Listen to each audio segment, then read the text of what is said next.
नमस्कार, स्वागत है आप सभी का। आप देख रहे हैं एनएमएफ न्यूज। आपके साथ मैं हूं नम्रता चौधरी। एक तरफ जहां देश और दुनिया भर में हर्षोल्लास के साथ दिवाली का त्योहार मनाया जा रहा था, तो उसी वक्त खबर यह आई है कि भारत ने सर्जिकल स्ट्राइक की है म्यांमार पर। जी हां, यह खबर मिल रही है और इसी को लेकर अपडेट्स ये भी आ रही हैं कि भारत ने ड्रोन अटैक किया है। अब इस खबर की वास्तविकता क्या है, या क्यों अटैक किया गया है, या इसके पीछे की वजह क्या है, ये समझने की कोशिश करेंगे। मेरे वरिष्ठ सहयोगी पंकज प्रसून मेरे साथ जुड़े हुए हैं। पंकज जी, दिवाली वाली रात या उससे एक रात पहले खबर है कि भारत ने ड्रोन अटैक किया है म्यांमार पर। कितनी सच्चाई है, क्या वास्तविकता है, डिटेल में बताइए। ये रविवार रात की घटना है। 3 बजे के आसपास ड्रोन अटैक्स हुए हैं। मैंने कंफर्म किया है। म्यांमार में एक रेजोनेंट न्यूज करके एक वेबसाइट चलाते हैं, उन्होंने भी इस खबर को कंफर्म किया। उसके बाद ये नॉर्थ ईस्ट में एक जो मीडिया ने लिंक आपको भेजा था उसने भी कंफर्म किया है कि ड्रोन अटैक तो हुए हैं, और ये हुए हैं म्यांमार के एरिया में। 30 किलोमीटर अंदर एक कोई स्लम है जहां पे इन्होंने अपना कोई एक मुख्यालय वगैरह टाइप का बना रखा था। ये NSCN खपलांग ग्रुप जो था ना पहले, उसी के एक फैक्शन के हेडक्वार्टर के ऊपर हुए हैं, और उसका जो चीफ था और उसका बेटा था, NSCN क्या उसको बोलते हैं, वो मारा गया इस ड्रोन अटैक में। यहां NSCN-KYA इसने भी ऑफिशियल किया है कि ये भारतीय सेना का हमला है।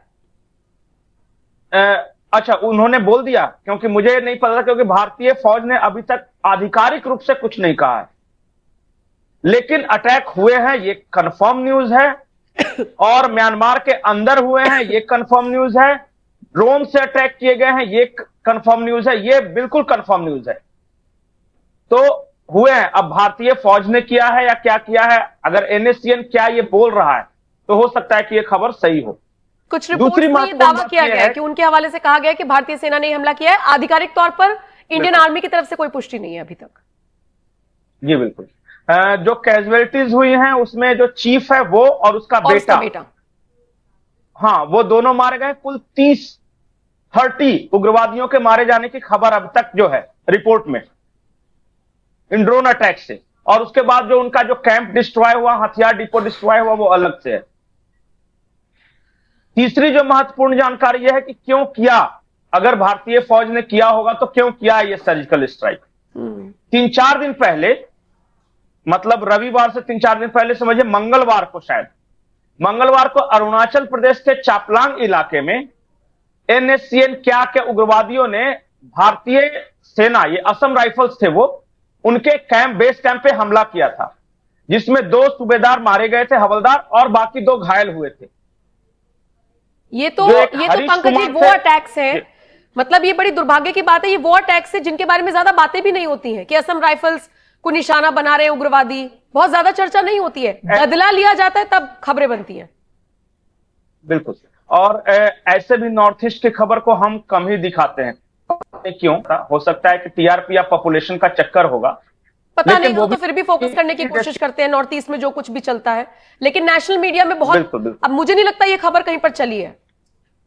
नहीं, वो अब चलेगी जब देशभक्ति का पुट आता है ना, तो अब शायद कोई चैनल चलाएं कि चलिए म्यांमार में जाके सर्जिकल स्ट्राइक कर दिया। लेकिन मुझे ऐसा लगता है कि जिस तरह उत्तर भारत के राज्य महत्वपूर्ण है, दक्षिण भारत के राज्य महत्वपूर्ण है, पश्चिमी राज्य महत्वपूर्ण है, उसी तरह और बराबर मात्रा में नॉर्थ ईस्ट के 7 सिस्टर्स +1 असम भी महत्वपूर्ण है। हम असम से आगे बढ़ ही नहीं पाते। ये हमारी कमी है, उनकी कमी नहीं है। खैर, ये अलग बात।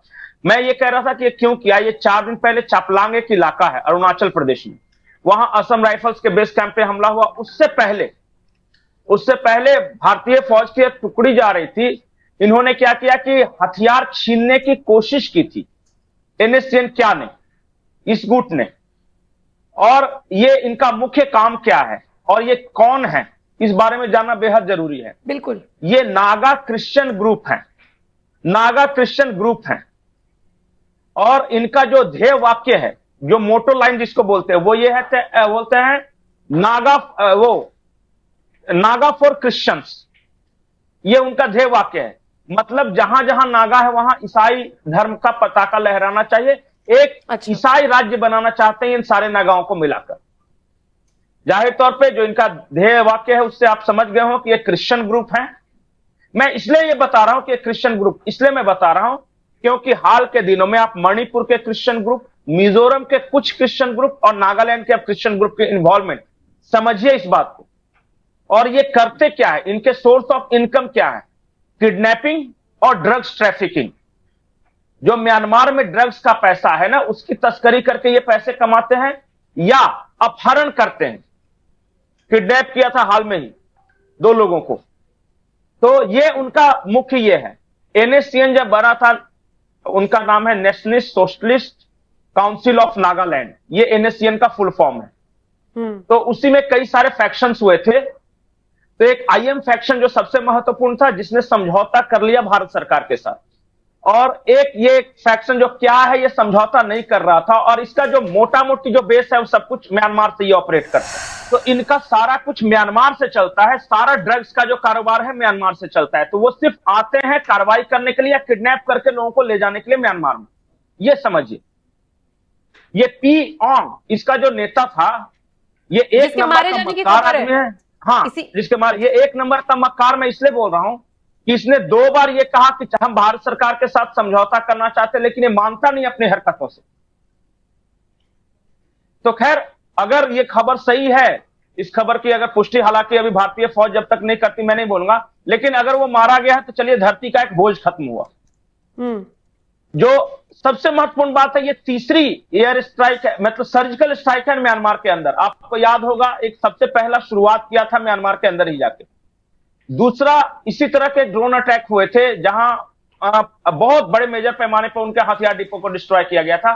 और ये एनएससीएन क्या पर, तो ये तीसरा भारतीय फौज द्वारा। एक तो 2015 वाले का आप जिक्र कर रहे हैं, एक अभी कुछ महीने पहले खबर आई थी, अभी कुछ महीने पहले हुआ था, और ये तीसरा है। हाँ, तो पाकिस्तान और म्यांमार 3-3 इक्वल चल रहे हैं अभी तक हमारे सर्जिकल स्ट्राइक के हिसाब से। तो ये क्या है कि ठीक है, अब जो मैं आगे की कहानी बता रहा हूं वो और ज्यादा भयावह है। और भयावह इसलिए कि मैंने जानबूझ के ये क्रिश्चियन ग्रुप का वर्णन किया है। ये मणिपुर के कुछ क्रिश्चियन ग्रुप्स, मैं सारे कुकी ट्राइब्स के बारे में नहीं बोल रहा हूं, लेकिन कुछ क्रिश्चियन ग्रुप, म्यांमार के कुछ क्रिश्चियन ग्रुप और ये एनएससीएन क्या वाला, ये सारे के सारे सीआईए द्वारा ऑपरेट अलगाववादी गुट हैं, सीआईए द्वारा। और ये म्यांमार के अंदर से भारत में डिस्टर्बेंस पैदा करने के लिए काम करते हैं। इनका अल्टीमेट लक्ष्य, भले ही ये क्रिश्चियन राज बनाना चाहते हैं, लेकिन जो आखिरी इनका जो लक्ष्य है वो ये है कि भारत के नॉर्थ ईस्ट के कुछ इलाकों को काटकर एक क्रिश्चियन स्टेट बनाया जाए, ईसाई देश बनाया जाए, जो कि म्यांमार और भारत के बीच एक बफर जोन के रूप में काम करे और चाइना का बॉर्डर उसके नजदीक हो और बांग्लादेश का। ये है लॉन्ग टर्म प्लानिंग। और ये जो है हथियारबंद लड़ाई और उसके पैसे से ये पूरा आंदोलन चल रहा है। कुकी जियोनिस्ट ट्राइब, मिजोरम के कुछ ट्राइब्स, ये नागा का एनएससीएन क्या वाला ग्रुप, ये सब ईसाई ग्रुप पे लड़ रहे हैं कि भारत के कुछ हिस्सों को काटकर एक ईसाई देश बनाया जाए। और ये है सीआईए का प्रोजेक्ट 2035। इसका जिक्र तो पंकज जी हमने तब भी किया था जब हम मणिपुर हिंसा को लेकर बात कर रहे थे। दिखाया ऐसा जा रहा है कि 2 समुदाय में लड़ाई है, कुकी और मैतेई, लेकिन वहां पर भी एक ऐसी साजिश है जो अंदर खाने चल रही है। बिल्कुल, और ये तो बताया गया हमें ना कि मैतेई या कुकी में लड़ाई है, लेकिन हकीकत यह है कि लॉन्ग टर्म प्लानिंग।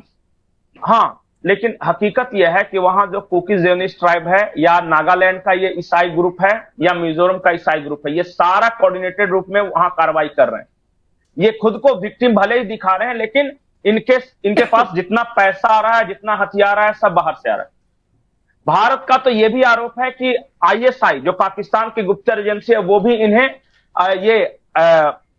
हथियार मुहैया करा रही है, क्योंकि जो इनके पास जो रॉकेट लॉन्चर बरामद हुआ था वो मेड इन पाकिस्तान था। वो पाकिस्तान का, जब भी आप गोली या कोई हथियार इस्तेमाल करते हैं तो वो ग्रीन कलर के मार्क्स देते हैं पीछे। भारत का जो कोई हथियार रहेगा या म्यांमार का रहेगा तो वहां रेड कलर का मार्किंग होता है। ग्रीन कलर के मार्किंग वाले सारे हथियार ये यूज कर रहे थे, ये जो कि पाकिस्तान इस्तेमाल करता है। तो आईएसआई प्लस सीआईए का ये पूरा प्लान है। और म्यांमार का भी कुछ इलाका होगा उस स्यूडो क्रिश्चियन स्टेट में, जो हमारे से सटा हुआ जो इलाका आप देख रहे हैं, चीन प्रांत जो है, वो कुकी चीन ट्राइब का वाला चीन प्रांत है।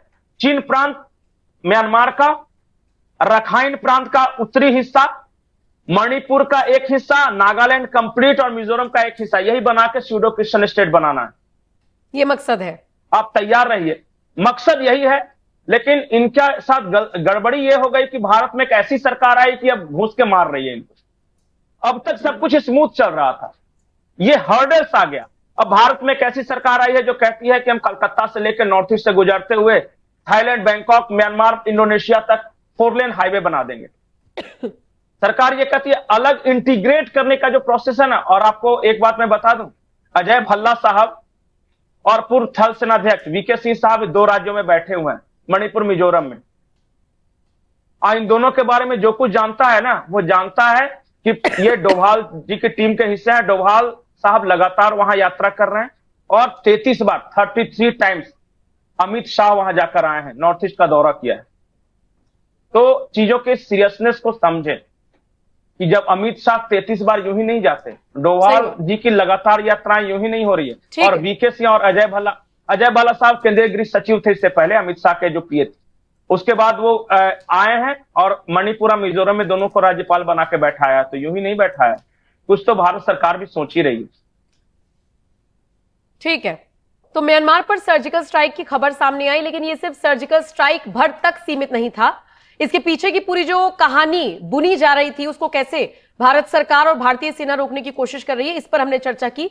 हालांकि अभी ऑफिशियल स्टेटमेंट का इंतजार इंडियन आर्मी की तरफ से करना होगा, लेकिन जिस उग्रवादी संगठन पर ये हमला हुआ है, वो इस बात को एक्सेप्ट कर रहे हैं कि ये हमला भारतीय सेना की तरफ से ही था। फिलहाल जो भी अपडेट्स आती रहेंगे आप तक पहुंचाते रहेंगे। बाकी और खबरों के लिए आप बने रहिए एनएमएफ न्यूज के साथ। नमस्कार।